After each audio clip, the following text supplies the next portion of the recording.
Bienvenue à la communauté d'études quotidiennes de la Bible. Nous continuons avec la leçon des jeunes, donc la leçon 6, qui a pour titre la victoire de la croix. Pour aujourd'hui, on nous dit meurtrier dès le commencement. Bien que les candidats politiques puissent prétendre défendre certaines valeurs lors d'une campagne électorale, seul le temps révèle leur véritable intention.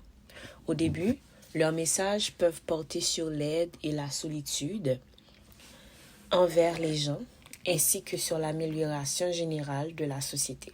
Cependant, et plus souvent qu'autrement, une fois que les candidats ont gagné en popularité ou ont été élus à certains postes du pouvoir, leurs opinions et leurs aptitudes changent au même s'inverse. On en vient à se demander si leur position initiale était honnête. C'est pour ça qu'il y a un proverbe qui dit « L'homme à bord du pouvoir n'est pas l'homme au pouvoir ». Les Écritures nous disent que Lucifer voulait être l'égal de Dieu très haut. Isaïe 14, verset 14. Qu'il mettait à mal les royaumes. Isaïe 14, verset 16.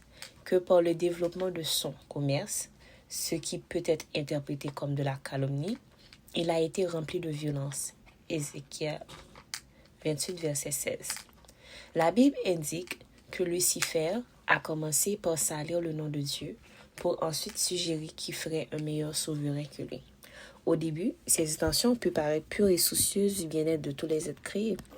Après tout, personne n'avait jamais péché auparavant. Alors pourquoi soupçonnerait-on des intentions malveillantes? Bien les premiers actes de rébellion de Satan aient pu paraître relativement bénins, la méchanceté du personnage a été démasquée par le meurtre de Jésus à la croix. Acte 5, verset 30. C'est Satan qui a mis dans le cœur de Judas l'idée de livrer Jésus à ceux qui cherchaient un moyen de le tuer. Luc 22, verset 23. Dans sa persécution du peuple de Dieu, à travers des siècles, et dans ses tentatives répétées d'assassiner le Fils de Dieu, ses intentions et son identité en tant que meurtrier originel sont devenues très claires. Exemple, Matthieu 2, verset 16 à 18, Luc 4, verset 16 à 30, Jean 5, verset 1 à 18. Il a été meurtrier dès le commencement. Il ne s'est jamais tenu dans la vérité parce qu'il n'y a pas de vérité en lui. Quand il dit des mensonges, il parle de manière qui lui est naturelle parce qu'il est menteur et père du mensonge. Jean 8, verset 44. Il est facile de condamner tous ceux qui ont été complices de la mort du Christ, le Fils de Dieu, mais combien de fois faisons-nous de même? Donc Satan, en fait, il a utilisé plein et beaucoup de gens, en fait, pour arriver à persécuter les enfants de Dieu et aussi à germer le mensonge, le doute dans le cœur de certains. C'est pour ça que ça a incité Judas, exemple, à trahir Jésus. Chaque fois que nous péchons, nous crucifions à nouveau le Fils de Dieu. Hébreux 6, verset 6.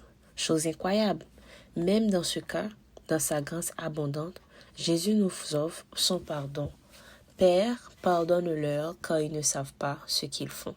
Luc 23, verset 34.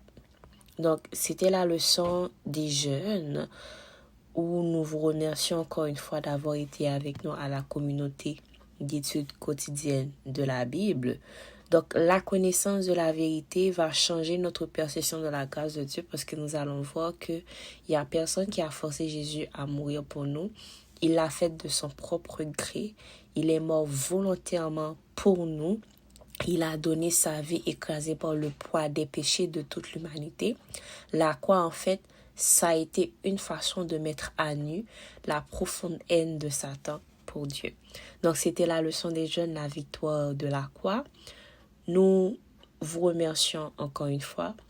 Abonnez-vous à notre chaîne YouTube, partagez la vidéo pour que plus de personnes puissent avoir ce message d'espérance-là qu'avec Dieu, nous avons l'assurance que nos péchés ils sont pardonnés. Donc, que Dieu vous bénisse. Au revoir.